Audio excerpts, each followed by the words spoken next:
Uncle, આ EVM machine શું છે? આ ઇલેક્ટ્રોનિક વોટિંગ મશીન છે. પણ તે પહેલા આપણે તેની ચકાસણી કરીએ છીએ. તો આમાં પોલ છે. જુઓ, લાઈટ ચાલુ આ થઈ, સીલથી બધું મશીન બરાબર લોક છે. થઈ જશે. ઓહ, એટલે કોઈ છેડછાડ ના કરી શકે. હા, સમજાઈ ગયું. આપણી મતદાન પ્રક્રિયા ખૂબ સારી છે. બરાબર, તું ખૂબ સ્માર્ટ છે. Thank you. મતદાન શરૂ થતાં મતદાર પોતાની ઓળખ ચકાસાવે છે.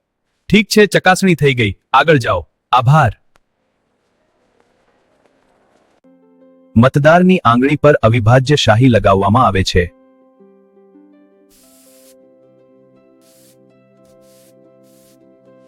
હું મારો મત આપવા તૈયાર છું. મતદારની આંગળી પર અવિભાજ્ય શાહી આપવા છું. હું રજિસ્ટર પર સહી કરું છું. પછી મતદાર પોતાના પસંદના ઉમેદવારને મત આપે છે. હું મારા ઉમેદવારને મત આપું છું.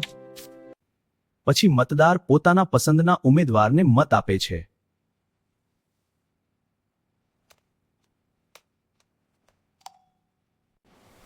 વીવીપેટ મશીનમાં પરચી દેખાય છે, જેથી મતની ખાતરી થાય છે.